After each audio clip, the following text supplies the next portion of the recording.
Hebreus capítulo de número 12.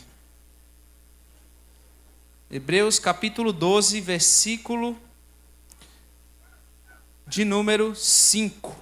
Hebreus capítulo 12, versículo de número 5. Amém? Irmãos, hoje eu quero compartilhar com você uma verdade da palavra de Deus que pode revolucionar o seu relacionamento com Deus. Hoje eu vou falar sobre a diferença entre a punição de Deus e a disciplina de Deus. Acredite, vai ser bom para você. Então imagina comigo a seguinte situação. Olha para cá, imagina comigo a seguinte situação. Quem é pai aqui? Levante a mão. Então imagina, você que é pai, tem lá seu filho de 5 anos. E o seu filho está andando no meio da rua, a rua bastante movimentada. E aí o que você faz? O filho pisa para atravessar. Só que a rua, os carros estão passando, a rua está movimentada. E você tem duas opções, diga, duas opções. A primeira dela é você dizer, pega ele, parar e dizer, filho, não pode. Você não pode atravessar enquanto os carros estão passando. Essa é a primeira opção. E a segunda opção é você chegar e para dar uma lição nele, você vai e empurra ele para ele ser atropelado e quebrar a perna. Chega a dar aquele negócio ruim na gente, né? Então veja. Só que o que acontece, meus irmãos? Muitas vezes nós atribuímos essas coisas, pastor, que acontece a Deus. Se você que é pai, que a Bíblia chama a gente de mau, não faríamos isso com o nosso filho, Deus vai fazer? Para você que é filho, diga não. Então, meu irmão, o pastor Naô, ele fala uma frase que é bem interessante. Ele diz assim, o primeiro arrependimento, mudança de mente que devemos ter, depois que nos convertemos, é a respeito da imagem ou da crença que temos de Deus. Qual a imagem, quando eu falo a palavra Deus, que vem à sua mente? Quando eu falo assim, Deus, o que vem à sua mente, meu irmão? Qual que é a imagem que você tem? Qual que é a crença que você tem a respeito de Deus? Por quê? Qual que é o problema? Muitos irmãos, mesmo depois de salvos, né? Depois que se converteram, eles ainda carregam crenças erradas, distorcidas, a respeito de Deus e a respeito de como Deus age. E vou te falar, as crenças não são neutras. Aquilo que você acredita, aquilo que você acredita que é real, que é verdade, vai gerar uma crença, e essa crença vai gerar um comportamento. Então, a maneira como você acredita em algo vai determinar como você vive. Então, por exemplo, uma crença errada. Quanto mais você conhece a Deus, mais problema você vai enfrentar. Já ouviu isso? Quanto mais você conhece a Deus, mais problemas você vai enfrentar. E muitas pessoas chegam, né, para os pastores, inclusive um irmão chegou para mim, irmão, deve ser muito pesado, né? Fazer a obra, né? Chega para o pastor Alfran, meu Deus, eu acho que o senhor deve sofrer demais. Agora, veja só, se eu acho que conhecer a Deus vai me fazer sofrer mais, você acha que eu vou me aproximar mais de Deus ou me afastar de Deus? Mas tem gente que prega isso. Quanto mais você conhece a Deus, mais você vai sofrer. Diga misericórdia. Isso é uma ideia distorcida. Entendeu? Porque a Bíblia diz, conhecereis a verdade, e a verdade vos libertará. Ela não vai te aprisionar, ela vai te libertar. Aleluia. Outra crença, quanto mais perto de Deus, mais tribulação você atrai. Eu estava aconselhando um irmão um tempo atrás, muito tempo atrás, e ele disse o seguinte, ele parou de vir para o nosso meio, né? E aí eu aconselhando, pastor Fran. E ele disse assim, sabe qual que é o problema? Eu vou revelar agora aqui. É porque quanto mais eu estou envolvido no reino de Deus, parece que mais problema acontece, mais tribulação acontece. E ele acreditou nisso. Então veja que coisa terrível, isso é uma mentira, diga, é mentira. É mentira, meu irmão, isso é uma mentira desgramada, isso é do diabo. Entendeu? Se você acha que você vai ter mais tribulação, você vai orar mais? Você vai jejuar mais? Você vai buscar mais o Senhor? Não, isso é mentira. Então servir a Deus é bom. Servir a Deus é maravilhoso. Aleluia. E a outra crença que as pessoas têm, olha para cá, que é o que a gente vai falar aqui, é que Deus disciplina os filhos com doenças, com tragédias, com calamidades. E essa é uma das mentiras mais destrutivas que eu já vi. Entendeu? Como que você vai querer se aproximar de Deus se Deus pega você e, né, te açoita, coloca uma doença, uma enfermidade? Aí eu pergunto para você, você se aproximar, Maiara, do Jeová Rafá, o que é Jeová Rafá? Vai te trazer mais cura ou mais doença? Você se aproximar do Jeová Shalom, o que é o Jeová Shalom? Deus de paz, vai te trazer mais paz ou ansiedade? O Jeová Tsidkenu, Senhor, justiça nossa, vai te trazer mais condenação ou justificação?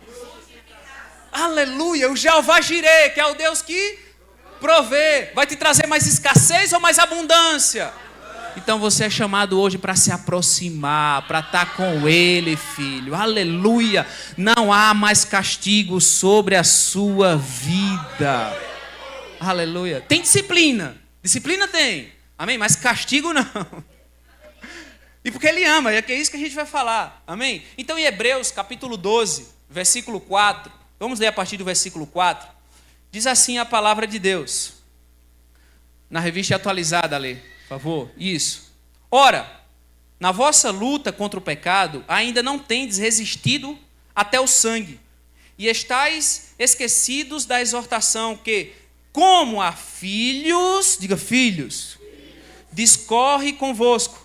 Filho meu, não desprezes a correção que vem do Senhor, nem desmaies quando por ele és reprovado, porque o Senhor corrige a quem e açoita todo filho a quem recebe. É para a disciplina que perseverais. Deus vos trata como filhos. Pois, que filho há que o pai não corrige? Mas se estáis sem correção, de que todos se têm tornado participantes, logo sois bastardos e não filhos. Além disso, tínhamos nossos pais, segundo a carne, que nos corrigiam e os respeitávamos. Não havemos de estar em muito maior submissão ao Pai espiritual e então viveremos? Pois eles nos corrigiam por pouco tempo, segundo melhor lhes parecia. Deus, porém, nos disciplina para quê, meus irmãos? Aproveitamento, a fim de sermos participantes da sua santidade. Toda disciplina, com efeito, no momento não parece ser motivo de alegria, mas de tristeza. Ao depois, entretanto, produz fruto pacífico aos que têm sido por ela exercitados, frutos de justiça. Amém, meus irmãos? Então, só para contextualizar o texto aqui para você, essa carta aos Hebreus, ela foi escrita para os cristãos que eram judeus e que moravam provavelmente em Jerusalém. E eles estavam enfrentando perseguições, lutas, pressões, rejeições das famílias. Por quê? Porque eles tinham deixado o judaísmo e tinham se convertido ao cristianismo, a Jesus. E o que acontece? O autor dessa carta, ele escreve essa carta para corrigir essas pessoas que estavam sendo tentadas a voltar para a lei, a voltar para os sacrifícios de animais, a voltar para o Velho Testamento. Então o autor, ele escreve essa carta para disciplinar os irmãos com a palavra. Então se você pega a carta de Hebreus, ela é um comparativo, é uma carta de comparação, de contraste. Então você pega, por exemplo, o capítulo 1, ele vai mostrar que Jesus é superior aos anjos. Depois o capítulo 3 vai mostrar que Jesus é maior do que Moisés. Depois vai mostrar que o sacrifício de Jesus é superior ao sacrifício da lei. Depois vai mostrar que Jesus, o sacerdócio dele, é superior ao de Arão. E depois ele vai mostrar que a nova aliança é superior à antiga. E depois de cada uma dessas comparações, ele faz uma exortação para que os cristãos daquela época não retornassem à lei, ao Velho Testamento. E aí ele vai e escreve essa carta como forma de disciplina. Eles estavam tirando os olhos de Cristo e colocando os olhos em Moisés, colocando os olhos no sacrifício de animais. Estavam sendo tentados a voltar para a lei. Quantos compreendem o que eu estou querendo dizer? Amém? Então o autor escreve essa carta basicamente para dizer o seguinte, ó: ei, acorda, retorna o seu olhar para Jesus, que é o autor e consumador da sua fé. É isso que fala em Hebreus. Amém, meus irmãos? Então, a primeira coisa que você tem que entender aqui, lembrando, o tema da palavra é a diferença entre punição e disciplina. Então, a primeira coisa que você precisa entender é que disciplina é diferente de punição. Diga, disciplina é diferente de punição. Coloca lá no verso 7, Ale. Então a Bíblia diz, né? É para a disciplina que perseverais. Então, essa é a primeira coisa que você precisa entender. Punição é diferente de disciplina. A Bíblia fala aqui de punição? Fala de disciplina. Porque, veja, punição nos fala de castigo. Punição nos fala de pagamento, ela envolve um pagamento. Então, quando alguém comete um crime aí fora e ele vai preso, o que está acontecendo com ele? Ele está sendo punido. Ele não está sendo disciplinado, apesar que muitos progressistas, né, mudam as coisas e não, está sendo disciplinado, corrigido. Não, meu querido, ele está sendo punido, ele está pagando pelo que ele fez. Amém? Estão me acompanhando? Então, quem comete um crime, ele vai para a cadeia e ele está pagando por aquilo. Outra coisa, o castigo, ele é retrospectivo. Ele olha para o passado. Ele olha para trás, para o que você fez. Então, pelo que você fez, o presente agora ele vai exigir uma compensação, ele vai exigir um pagamento. E esse pagamento é a punição. Diga, punição. É um pagamento. Mas quantos creem aqui que a dívida nossa já foi paga por Jesus? Aleluia, sua dívida já foi paga, filho.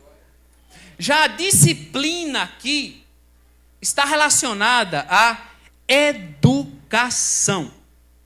É aquilo que você faz na sua casa. Você corrige o seu filho. Você exorta o seu filho. Amém? Que visa, a disciplina dos pais, ela visa um fim proveitoso. Você não castiga seu filho com doenças, com calamidade, quebrando a perna dele. Não, você exorta, você disciplina. E aqui e acolá você usa até a vara, a sandália, né? Ou a vara, né? Pronto. Amém, meus irmãos? Então, entenda isso, preste atenção. A punição, ela é para os que estão aí fora, para o ímpio, para você que está dentro aqui, para os filhos, é disciplina. Amém? A punição é do Velho Testamento, mas a disciplina é do Novo Testamento. A punição é da antiga aliança, a disciplina é da nova aliança. A punição é da lei, a disciplina é da graça. Então, na velha aliança, sim, tinha castigo, tinha punição. A Bíblia diz lá em Levítico, capítulo 26, verso 18. Diz assim a palavra de Deus, Levítico 26, verso 18. Se ainda assim, com isto, não me ouvirdes, tornarei a fazer o quê? Castigar-vos o quê? 7 vezes. 7 vezes mais por causa dos vossos pecados. Aí você lê esse texto e você diz, olha aí, Luiz, tem castigo. Tem ou não tem? Tem. Só que aqui, meu amigo, é na velha aliança, é no Velho Testamento, é na lei de Moisés. Entendeu? Então, muita gente olha isso e diz, não, tem castigo para nós hoje. Eu quero dizer para você, você que é filho, não tem mais castigo sobre a sua cabeça. Você crê nisso? E por que você pode ter certeza que Deus não te castiga mais? Por que você pode ter certeza que Deus não te castiga mais? Sabe por quê, meus irmãos? Não é porque Deus é amor. É porque Deus é justo. Você já ouviu aquela palavra? Deus é amor, mas Deus é justiça. Né? É verdade, Ele é justiça mesmo. Deus é justo. E Ele não te pune mais. É justamente por Ele ser justo. Não é porque ele é amor. O trono dele está baseado em justiça. O trono de Deus é justiça. Entendeu? Então, Deus não te pune porque ele é justo. E porque ele é justo, todo pecado tem que ser punido. Só que tem uma pessoa que Deus já puniu no seu lugar, filho. Todo pecado tem que ser punido. Só que a Bíblia diz lá em Isaías 43, Isaías 53, verso 5, diz assim a palavra de Deus. Olha para cá. Mas ele foi o quê? Pelas nossas... E moído pelas nossas... O quê? O castigo que nos traz a paz estava sobre ele. O que estava sobre ele, meus irmãos? O que estava sobre ele? O castigo. O castigo já veio sobre Jesus, meu irmão. Você hoje pode levantar as mãos para os céus e declarar com ousadias Romanos capítulo 8, verso 1. Portanto, agora, pois, já nenhuma condenação há para aqueles que estão em Cristo Jesus. Você pode levantar suas mãos para os céus e declarar, segundo aos Coríntios capítulo 5, verso 21. Aquele que não conheceu o pecado, Deus o fez pecado por nós, para que nele fôssemos feito justiça de Deus. A punição, o castigo já veio sobre Jesus, meu irmão. Não tem mais castigo sobre a sua cabeça, já veio sobre Jesus. E hoje você pode levantar as mãos para os céus e dizer assim: eu sou totalmente perdoado, totalmente abençoado. Diga glória a Deus. Aleluia. Veja, um crime, ele não pode ser, como é que eu poderia dizer? Ele não pode ser aplicado, né? Ou pago duas vezes. Um crime, ele tem que ser condenado apenas uma vez. Não existe isso. Olha só, olha para cá. Se você é filho, se Deus te punisse de novo, ele estaria sendo injusto. Porque o seu pecado, o meu pecado, ele já foi cravado em Jesus lá na cruz. E ele já puniu Jesus no meu e no seu lugar. O castigo que nos traz... Oh, aleluia. Romanos capítulo 5, verso 1. Justificados, pois, pela fé. Temos o que agora? Meu Deus do céu, aleluia. Você agora tem paz com Deus, filho. Paz com Deus. Mas a pergunta é, e o ímpio? E os que estão fora? Aí sim, filho, aí é outra história. Aí é outra questão. Aí sim, tem ira de Deus, tem castigo de Deus. Isso sim, mas você que está dentro, não tem mais isso. E por que tem um castigo sobre o ímpio? Porque ele recusa a oferta. Ele recusa o sacrifício que Jesus fez por ele. Veja, Jesus Cristo veio para julgar o mundo? Sim ou não? Diga não. João 3,16. O que é que diz? Porque Deus amou o mundo de tal maneira... não pereça, mas tenha vida eterna. Aí o próximo verso vai dizer o seguinte, olha. Próximo verso. Porquanto Deus enviou o seu Filho ao mundo, não para o quê? Mas para que o mundo fosse salvo por ele. Aleluia. Só que qual que é o problema? Coloca no próximo verso, Ale, o 18. Olha só. Diz assim, olha. Quem nele crê não é julgado. Quem aqui crê em Jesus? Tem julgamento para você? O juiz vai punir você? Aleluia. Agora, veja só. Portanto, né? O que não crê já está... Quem não crê, filho, já está julgado, já está condenado, já está debaixo da ira de Deus. Diga misericórdia. Mas você, não, filho. Você pode ter certeza da sua salvação. Hoje, mais uma vez, não é porque Deus é amor, é porque Ele é justo. Ele já puniu Jesus, filho. Ele não vai punir você. Aleluia, meus irmãos. Mas tem disciplina, eu vou chegar lá. Mas nós queremos nos relacionar com Deus baseado nisso. Esses dias eu vi um irmão pregando, né? E ele dizia o seguinte: você quer viver onde você está? Se prepare para morrer filho na família. Lembra de Davi? Doença, para morrer filho, morrer irmão. Eu digo, misericórdia, Jesus.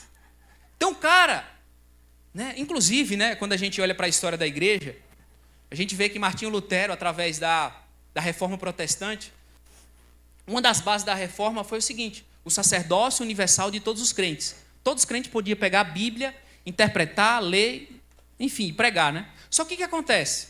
Isso foi muito bom, glória a Deus por isso, tinha que ser feito assim. Mas só qual que é o problema? Muita gente não estuda e interpreta a Bíblia da maneira que ele, sabe, acha que está certo. Ele não entende. Então ele pega um texto lá do Velho Testamento e aplica na vida dos irmãos. Veja que coisa terrível. Misericórdia, irmãos. Ele não sabe distinguir entre a velha aliança e a nova aliança. Amém, meus irmãos? Não vote para a lei, filho. Não vote para a lei. Sabe, a lei, olha para cá, a lei é como se o Velho Testamento é como se ele fosse um ovo. Olha que ilustração agora de um sítio, né? Quem aqui já criou galinha aqui? Eu já. Amém? Então imagina, olha só, a lei, o Velho Testamento, a antiga aliança, é como se fosse o ovo. Só que chegou um dia, na cruz, que alguém proclamou: Tetelestai, está consumado. E a casca quebrou, o pintinho nasceu. E depois que o pintinho nasce, filho, pergunto para você, né? Faz sentido a gente dizer: pintinho, volta para a casca, volta para a casca, volta para a casca. Faz sentido isso? Não, a casca perdeu o sentido. O sentido da casca agora ficou no passado. Assim é a lei de Moisés, assim é o Velho Testamento. Cristo veio, filho. Você agora faz parte de uma nova e eterna aliança, meu irmão do céu. Ai, Jesus, não sei se empolga você, mas eu estou assim muito empolgado. Não há mais condenação sobre a sua vida, filho. E isso, o que acontece? Isso tem algumas implicações práticas. Por quê? Quando você fica doente, aí você não fala mais: ah, Deus está me castigando. Você não fala mais isso. Porque de fato o castigo já veio sobre Deus. Quando você enfrenta um problema financeiro, você não diz: ah, Deus está me punindo. Porque você sabe que Deus é por você. Amém, meus irmãos? Amém. Então, coisas ruins acontecem na nossa vida também. Sim ou não? Mas pode ser algumas outras coisas. Como, por exemplo, consequências das nossas escolhas. Então, se você... Vou dar um exemplo. Sei lá, se você trai a sua esposa, irmão, isso pode acarretar uma consequência terrível. Porque todo pecado tem consequência. Se você subir no prédio e pular, vai acontecer alguma coisa, não vai? Vai ter consequência? Você vai se arrebentar? Vai. Então, muitas vezes, problemas que passamos são consequências de escolhas que nós fazemos. Mas muitas vezes também é o diabo te atacando, filho. O diabo é real. Ele ataca. Ele lança setas em você. Ele te ataca. Você está sofrendo ataques espirituais de demônios, do diabo. Ou você pode estar sofrendo simplesmente porque você está nesse mundo caído. Estamos sujeitos a isso. Jesus disse o quê? No mundo tereis aflições. Você está passando por aflição? Se tiver, filho, fique em paz. Saiba que Deus agora está do seu lado, está do lado de cá com você sofrendo. Aleluia, meus irmãos. Mas não tem mais punição sobre a sua vida na nova aliança. Você está debaixo da paz agora de Deus, meu irmão. Isso significa que quando algo está acontecendo de ruim na sua vida, a pergunta que você faz agora não é: oh Deus, o Senhor está me punindo. O que eu fiz de errado, Senhor? Não, a pergunta que você faz agora é: Senhor, o que o Senhor quer me ensinar? O que eu posso aprender com essa situação que eu estou passando? Como eu posso me aproximar mais de Ti, Senhor? Diante dessas circunstâncias que eu estou passando. Amém, meus irmãos? Segunda coisa que você precisa aprender é que, pode voltar lá, ler no verso 7, a palavra disciplina. Quando eu falo assim, irmãos, olha para cá, Deus vai te disciplinar. O que você associa? O que vem à sua mente? Se eu falasse assim: Mayara, Deus vai te disciplinar, viu? Né? Fala para o teu vizinho aí, diga: Deus vai te disciplinar. Agora veja, né? Você sente medo? Você sente medo? Você imagina uma tragédia? Você associa a castigo? Porque se você associa, você sente medo, eu quero te dizer, filho, isso é uma crença errada. E a Bíblia diz que Deus disciplina o filho a quem ele... Então dê glória a Deus se Deus está te disciplinando, filho. Aleluia, disciplina, papai. Não é bate, né? Não, disciplina, Senhor. Entendeu? Disciplina. E se eu te dissesse que a palavra disciplina é justamente o contrário do que você talvez imaginou. A palavra disciplina aqui no grego é para disciplina que perseverais. Deus vos trata como filhos, pois que filho há que o pai não corrige? Essa palavrinha disciplina no grego, ela é usada como paideia, que é a mesma raiz da palavra, por exemplo, pedagogo. A palavra pedagogia. Essas palavras vêm dessa palavra grega chamada paideia. Então, essa palavra aqui, disciplina, não tem a ver com punição. Ela tem a ver com formação, educação. Você pode pesquisar na sua Bíblia, se você tem acesso ao grego. Está lá, treinamento de criança. Então, aqui, não tem um sentido de punição, mas de formação. É a educação completa de um filho, que envolve ensino, que envolve cuidado, que envolve treinamento, correção, limites. Entendeu? Vocês estão compreendendo o que eu estou querendo dizer? Então, o que significa essa palavra disciplina? O que significa a disciplina de Deus na prática? Significa que Deus está investindo na sua formação. Que Deus não é contra você. Ele é por você. Ele te ama. E por Ele te amar, Ele vai investir na sua formação, na sua educação. Quando você está treinando o seu filho, disciplinando, né, exortando ali, você está, a gente chama o quê? Está educando. Esse é o sentido, amém, meus irmãos? Só para dar um exemplo para vocês. Lá em Atos capítulo 7, verso 22, a Bíblia diz assim, olha. E Moisés foi educado. Essa palavra aqui é a mesma que está lá em Hebreus, disciplina. Então, olha lá. E Moisés foi educado em toda a ciência. Outro texto, lá em Atos capítulo 22, verso 3, diz assim, Paulo falando a respeito de si mesmo. Olha só. Eu sou judeu, nasci em Tarso da Cilícia, mas criei-me nesta cidade. E aqui fui instruído, a mesma palavra que está lá em Hebreus, pastor Afran, para disciplina. Quer ver outra palavra para a gente avançar? Lá em Tito, capítulo 2, verso 11. Tito, capítulo 2, verso 11. Diz assim, olha. Porquanto o que, meus irmãos? A graça de Deus, lembra isso? A graça de Deus se manifestou salvadora a todos os homens. O que a graça faz agora no verso 12? Olha só, verso 12. Educando-nos para que, renegadas a impiedade e as paixões mundanas, vivamos no presente século, sensata, justa e piedosamente. Então a graça, ela faz o quê? Ela educa. Então volta lá para o verso 7 agora de Hebreus capítulo 12. Então quando a Bíblia diz que Deus disciplina você, Deus está te educando. Deus está te ensinando. Em outras palavras, Deus está te dando um sermão. Amém? Então, meu filho Bernardo, vou dar um exemplo aqui para vocês.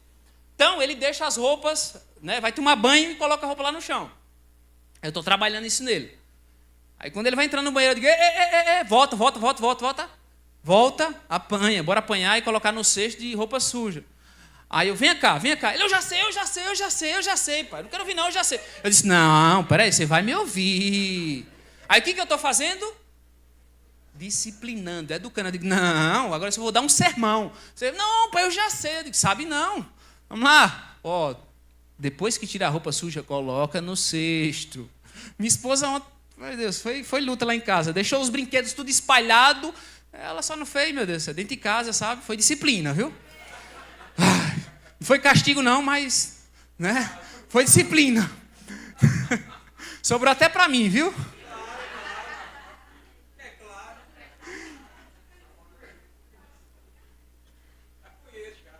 Amém, Ademir? Então, isso é disciplina, isso é paideia, isso é formar o homem.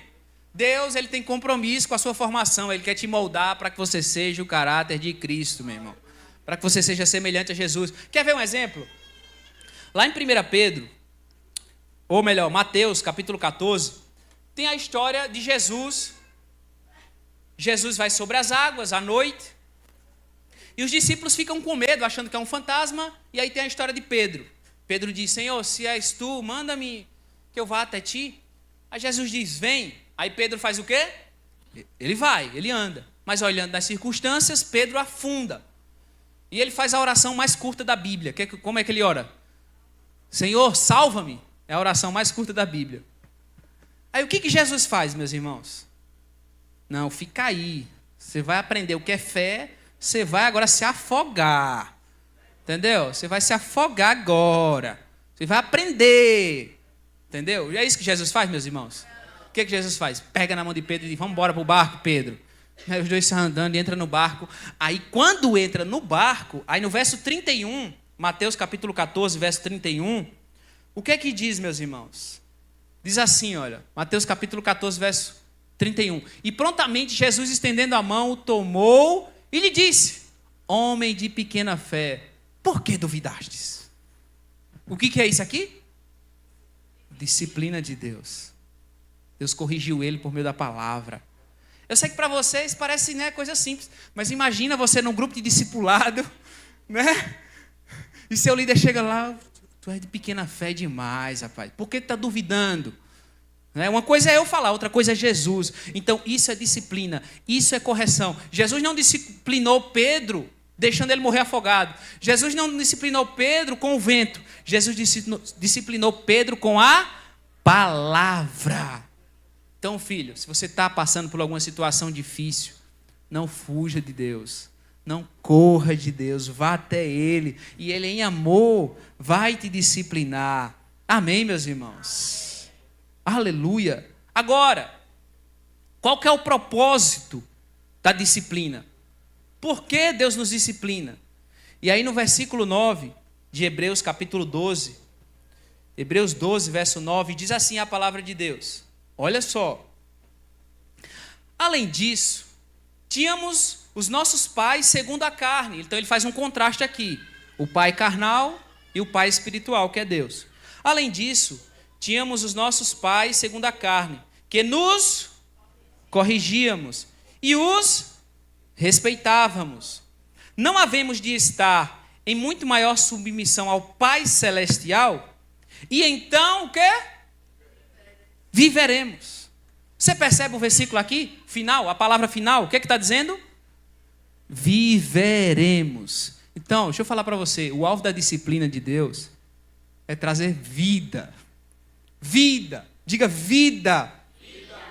Não é a morte, filho, é vida. A correção de Deus não vai te afastar dele, vai te trazer mais para próximo dele. Amém. Jesus disse, eu vim para que você tenha vida, e vida em abundância. Aí eu pergunto para você, se Deus te deixasse paralítico, misericórdia, isso te aproximaria mais dele? Isso traria vida para você? Sabe, se Deus matasse um dos seus filhos, né? Isso traria vida para você ou morte, meus irmãos? Vocês estão compreendendo o que eu estou querendo dizer? Então, quando um filho de alguém morre, a gente diz assim, Deus levou. Não é assim? Tenha cuidado com isso, meu irmão.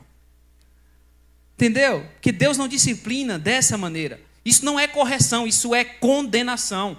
Mas em Cristo não há mais condenação. Amém, meus irmãos?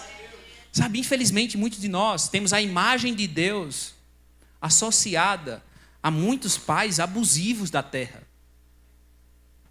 Pegamos a imagem de um pai abusivo, né, que causa dor, sofrimento, um pai severo com os filhos, e associamos a Deus. Agora eu pergunto para você, qual pai, em sã consciência, ele daria veneno ao filho para ensinar sobre saúde? Você faria isso? Ou qual a mãe ou o pai colocaria a mão do menino no fogo para queimar a mão dele, para ensinar que ele não pode mais colocar a mão no fogo, para ensinar que queima? Ou qual do pai quebraria a perna do filho para dizer para ele que ele não pode correr no meio da rua? Você compreende? Então nós que somos carnais, nós conseguimos compreender isso, mas muitas vezes nós associamos isso a Deus. Isso não é disciplina, isso é tortura, isso é condenação. Amém? Isso não é a conduta de Deus. E Deus mesmo, Jesus mesmo fez essa comparação. Lá em Mateus capítulo 7, verso 9, diz assim, olha. Mateus 7, verso 9. Olha só, a comparação entre os dois pais. Ou qual dentre vós é o homem que, porventura, o filho lhe pedir um pão, lhe dará uma pedra? Então imagina, você que é filho, chega para o seu pai, pai ou mãe, né, me dá um pão. Aí seu pai, não, para você aprender que tem que comer na hora certa, vou lhe dar uma pedra. Próximo verso, diz assim no verso 8. Ou, se lhe pedir um peixe, lhe dará uma cobra. Veja, Jesus está fazendo a comparação entre os dois pais. Aí Jesus vai passar, no verso 11, diz assim, olha. Ora, se vós que sois maus, sabeis dar boas dádivas aos vossos filhos, quanto mais vosso Pai que está nos céus dará o que, meus irmãos? Boas coisas aos que lhe pedirem. Tem coisas boas do céu para você. Aleluia! Deus é bom! Aleluia! Se você está sofrendo, passando por dificuldade, eu quero dizer, Deus é bom, Ele está do seu lado, Ele está com você, filho. Ele não está te castigando, te punindo. Amém? Isso não é disciplina de Deus. Não é, pode ser alguma outra coisa, pode ser o diabo, pode ser as suas escolhas, mas não é punição nem disciplina de Deus. A doença, ela não é uma ferramenta de Deus. A doença faz parte da lei, que era o quê? Uma maldição. Amém? Doença na lei era maldição. Não é uma ferramenta de Deus para tratar você. Mas quantas vezes a gente vê irmãos, né, falando, está doente, irmãos, deve estar passando por uma disciplina de Deus. Está em pecado, né? Misericórdia, irmãos. Oh, aleluia. Então olha para cá, meu irmão. Se você tem vivido com medo, olha para mim, se você tem vivido com medo de que algo ruim vai acontecer, sabe, que a mão de Deus vai pesar sobre você, de que você vai sofrer acidente, eu quero dizer para você, para com isso. O seu Pai é bom, o Pai Celeste é bom, e Ele tem coisas boas para aqueles que lhe pedirem. Deus não vai deixar você morrer onde você está. A disciplina dele é para que você viva. Ele é o verbo vivo, Ele quer ver você viver, quer ver você leve, quer ver você com fruto, com mais paz. Amém, meus irmãos? Aleluia, essa é a disciplina de Deus. Agora, como que Deus nos disciplina, Luiz? Eu até já introduzi. Como que Deus nos disciplina de forma prática? Então, no Velho Testamento, você viu que era com castigo, matança.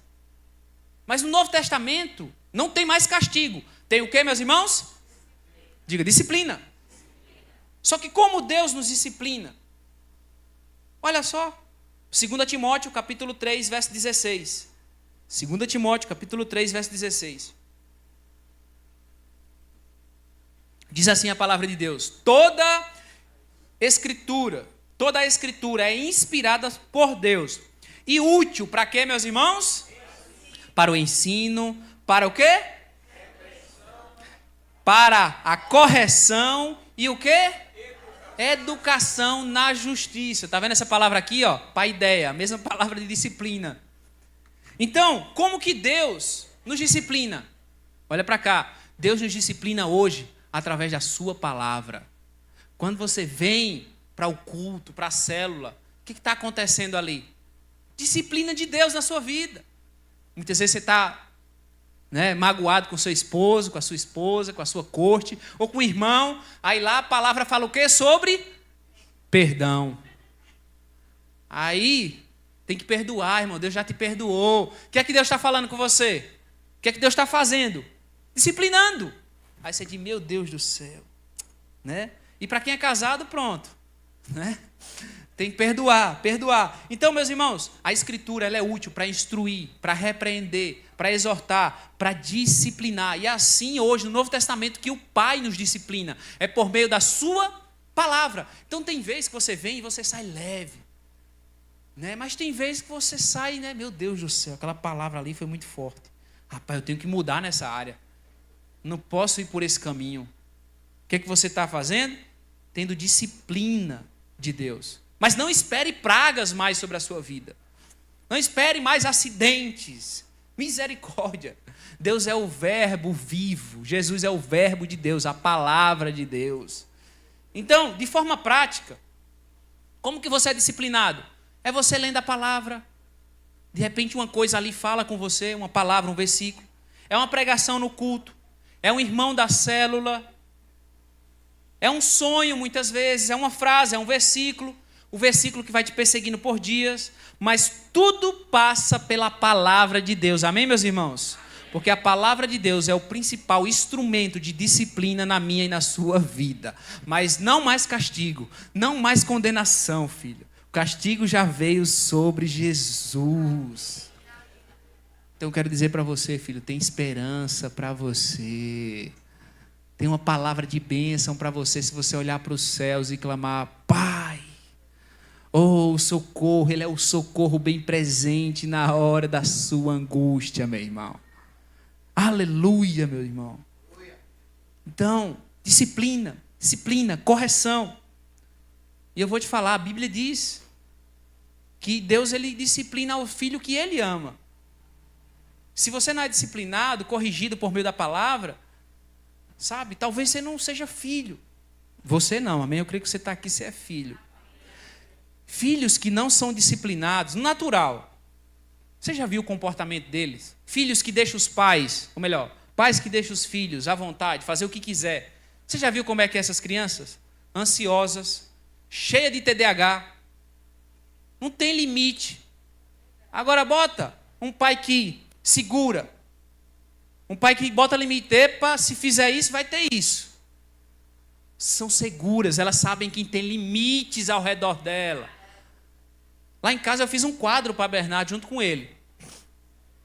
Então, se não fizer isso, vai ter isso como consequência. Se não fizer isso, vai ter isso como consequência. A Bíblia manda usar a vara. Eu uso, né, a sandália. Naquele lugar parece que já foi feito para isso, sabe? E eu vou te falar, viu? Funciona rapidão. Não vem não? Vou contar até 3, senão já sabe o que vai acontecer, né? 1, 2, já estou aqui. Ah, tá bom, papai, já sei. Não pode, meu irmão. Aí o filho, ele fica seguro. Ele sabe que tem limite. Sabe, ele sabe que pode fazer o que quiser. Ele é livre, mas dentro daquele limite que o pai cercou. Amém? Disciplina de Deus. Aleluia. Agora, crianças largadas são rebeldes. São ansiosas. Por quê? Porque ela faz o errado e não é disciplinada. E a alma dela sente que falta algo. Porque quando a gente erra, automaticamente a gente quer, né, a correção. Você acha que não, mas quer. Então, quando uma criança erra e você disciplina ela, você corrige, você está protegendo. Agora, quando você deixa para lá, não corrige, não exorta, meu irmão, você vai criando um buraco na alma dela. Está faltando algo em mim. Pode olhar essas crianças no meio de rua aí, são tudo sem pais. Tudo sem pai, irmão. Não tem correção, não tem disciplina. Amém, meus irmãos? Mas glória a Deus que você está aqui na casa do Senhor e você tem disciplina. Por que você acha que quando uma pessoa, um desviado, ele se afasta, ele faz coisas muitas vezes piores do que quando estava? Estou falando de filho, tá? Não estou falando daqueles que apostataram, né? Porque tem aqueles que de fato estavam aqui, mas não eram cristãos. Eu estou falando daquelas pessoas que de fato se converteram e saem, né? Vai para o mundo, vai se rebela, feito filho pródigo. Por que eles fazem, pastor? Muitas vezes coisas piores do que faziam antes. Porque não tem disciplina para ele lá fora, irmão. A disciplina está aqui dentro, ó. A disciplina está aqui, ó. Novo Testamento, palavra de Deus, Cristo falando. Epa, vai por aí não, irmão. Na célula você é disciplinado, irmão. Opa, vai por esse caminho não. E aí você é protegido. A igreja te protege de fazer loucuras, meu irmão. Amém, irmão? Você compreende o que eu estou querendo dizer? Você está junto dos irmãos. É disciplina na sua vida. Davi pecou, é verdade. Davi estava com quem? Com os companheiros na guerra, na batalha, servindo o Senhor? Não, estava sozinho. Longe da comunhão, longe da disciplina. Meu Deus do céu. E para a gente concluir, meus irmãos, eu queria chamar o teclado aqui. A hora foi. Você vai me dar mais 10 minutinhos para concluir. Por último, Deus nos corrige para sermos participantes da sua santidade. Diz a Bíblia continua, olha. Hebreus 12, verso 10. Hebreus 12, verso 10. Pois eles, falando dos nossos pais, nos corrigiam por pouco tempo, segundo o melhor lhe parecia. Deus, porém, nos disciplina para quê, meus irmãos? Aleluia, aproveitamento. Aproveitamento. Não é, veja só, quando Deus disciplina você, Deus não está ganhando nada, filho. Ele não está ganhando nada, é para você, para o seu bem. Ou você acha que quando eu disciplino meu filho, eu estou fazendo para o meu bem, estou ganhando. Não, é para o bem dele. Deus ganhou sim, mas foi quando foi com o castigo, com a ira sobre Jesus. Ele ganhou, mas hoje... a disciplina é sobre você, quem ganha é você, filho. Então a disciplina é para quê, meus irmãos? Aproveitamento. Deus é perfeito, não precisa de nada mais. É você quem precisa. É você quem precisa. E na disciplina do Senhor você se sente seguro. Quando Ele diz para você, perdoa. Aí você diz, eita Deus. Mas minha esposa está errada, Senhor. Não interessa, vá lá, peça perdão primeiro. Eita Jesus. Devolva aquilo que você pegou. Isso não faz parte mais da sua natureza. Ei, não vai por esse caminho. Esse relacionamento não é para ti. Rapaz, você está se relacionando com trevas. O que é que Deus está fazendo? Disciplinando. E aí você olha e você diz, ai meu Deus do céu. É verdade, Senhor. Para a gente concluir. A fim de sermos o quê? Diga participantes. Diga participantes. Só os homens. Só as mulheres. Os dois. Então veja, o texto diz que a disciplina é para você ser um participante. Se você é participante é porque já estava lá, compreende? Você apenas entra e participa. Você não produz santidade, filho, porque a santidade é uma pessoa. A santidade é Cristo. Cristo agora é a sua santidade. 1 Coríntios capítulo 1, verso 30. Mas vós sois dele, em Cristo Jesus, o qual se nos tornou da parte de Deus sabedoria, justiça e o quê? Aleluia! Cristo hoje é a sua justiça e a sua santificação. Você produz justiça? É por obras? Você apenas participa. E santidade? Você produz santidade? Não, você apenas participa dela, filho. Você participa dela. Como que você participa? Cada vez que você vai sendo disciplinado por meio da palavra, cada vez que Deus fala com você por meio da palavra, mais você vai sendo um participante da santidade de Cristo. Aleluia! Mas hoje você já é santo. Imagina que você agora, de alguma maneira você morreu e nasceu de novo, mas nasceu numa família real, a família do rei. Olha só, você nasceu de novo na família do rei. Você já nasceu grande, amém? Só ilustração. E aí o rei vai lá, te coloca uma roupa real, coloca um anel no dedo, coloca um sapato, corta teu cabelo. Só que aí, o que acontece? Você ainda lembra de como você era. Um escravo, um perambulante no meio do mundo. E aí agora, o que acontece? Você já é filho do rei, sim ou não? Você já participa da justiça do rei, sim ou não? Mas agora você vai ter que precisar aprender a andar como um rei. Assim é você em Cristo. Você foi colocado dentro de Cristo, filho. A justiça, a santificação faz parte de você agora. Então, cada vez que você é disciplinado, mais você vai aprendendo a andar, mais você vai sendo participante da santidade de Cristo. Diga aleluia. Lembra do filho pródigo? O filho pródigo foi embora, deixou o pai, pediu a herança, perdeu tudo. Foi Deus disciplinando ali?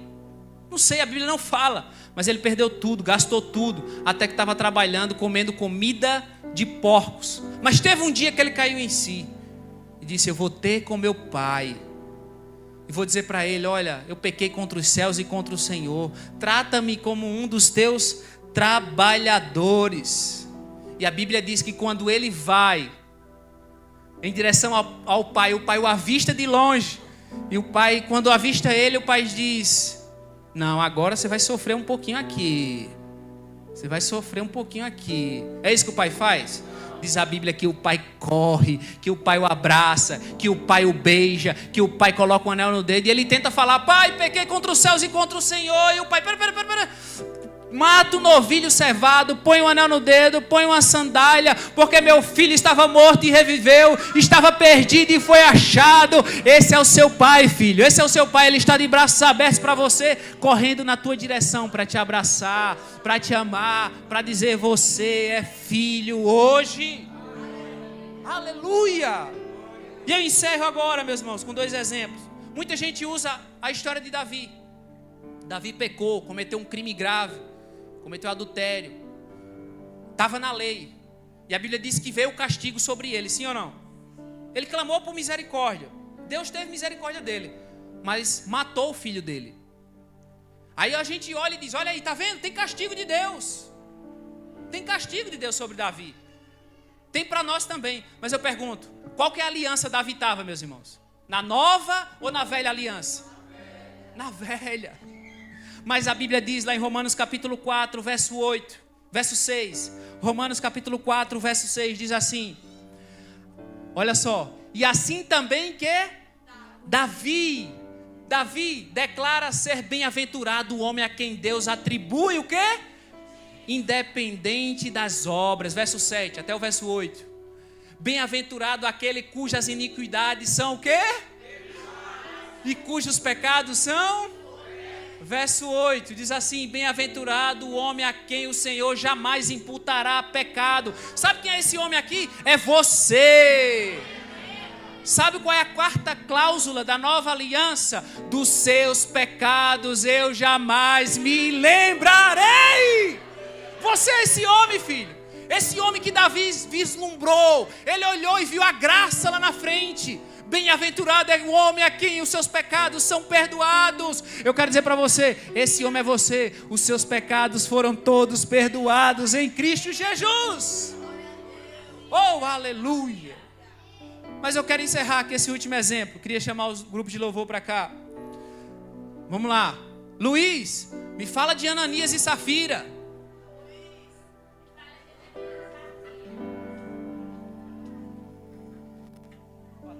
Vou até beber água para falar desse. Aleluia. O que os muitos irmãos dizem? Luiz, Ananias e Safira foram mortos por Deus. E foi no livro de Atos. E Atos é Novo Testamento, sim ou não? Atos é Nova Aliança, sim ou não? Você está dizendo que Deus não pune os filhos. Por que Ananias e Safira morreram? Por que o casal ali morreu? Eles não eram crentes? Mas foram punidos com morte, né? Não já era nova aliança? Vamos analisar o texto? Atos capítulo 5, verso 1. Olha para cá, perde não. Atos capítulo 5, verso 1. O que é que diz, meus irmãos? Entretanto, o quê? Vamos ler juntos? Só a primeira parte aí. Entretanto o quê? Entretanto o quê? Entretanto o quê? É interessante que a palavra não fala. Entretanto, certo discípulo. Entretanto, certo filho. Entretanto, certo cristão. Entretanto, certo servo. Não, a Bíblia fala: entretanto, certo homem. Então deixa eu te explicar. No Novo Testamento, quando a Bíblia quer falar em relação aos filhos, aos chamados, ela sempre vai chamar eles de discípulos, como está lá em Atos capítulo 6, verso 1, ou João capítulo 8, verso 31. Ela vai chamar ele de santos, como está lá em Efésios capítulo 1, verso 1. Ela vai chamar eles de filhos de Deus, como está em Romanos capítulo 8, verso 14. Ela vai chamar eles de cristãos, como está em Atos capítulo 11, verso 26. E vai chamar eles de irmãos, como está em 1 João 3, 14. Mas por que Ananias e Safira são chamados de homem? A Bíblia não diz também que o Espírito habitava neles. A Bíblia não diz que eles foram disciplinados, mas eles foram castigados. E deixa eu te falar, meus irmãos, eles morreram aqui por tentar enganar o Espírito Santo. Foram dar uma oferta, não deram tudo, e depois disseram para os apóstolos que deram tudo. Mentiram. Morreram na hora, fulminados. Aí eu pergunto para você, presta atenção. Certo homem, pergunto para você, é possível alguém que não é cristão ofertar ao Senhor? Hã? Irmãos. É possível sim, alguém ofertar ao Senhor e não ser cristão. É possível alguém até tomar a ceia e não ser cristão. É possível até alguém se batizar e não ser cristão. É possível. Então, quando a Bíblia se refere aqui a certo homem, Ananias, ela não está se referindo a um filho de Deus. Ela está se referindo ao lado de fora, filho. Aí sim, há punição. Mas agora, eu quero encerrar com isso. Escuta isso. Olha para cá, meu irmão. Eu quero encerrar com isso. Olha. Não há mais castigo sobre a sua vida, filho. Não há mais. Não há mais castigo sobre a sua vida. Fique de pé onde você está. Você agora é filho. Você nasceu de novo. Você entregou sua vida a Jesus. Você foi selado com o Espírito Santo. Isaías 53, verso 5. Diz assim. Isaías 53, verso 5. E ele foi moído pelas nossas iniquidades. Oh, Jesus. O que, meus irmãos? O castigo que nos traz a paz estava sobre, e pelas suas pisaduras fomos sarados. O Pai não vai castigar mais você, Ele já castigou o Filho dele lá na cruz, meu irmão. Aleluia.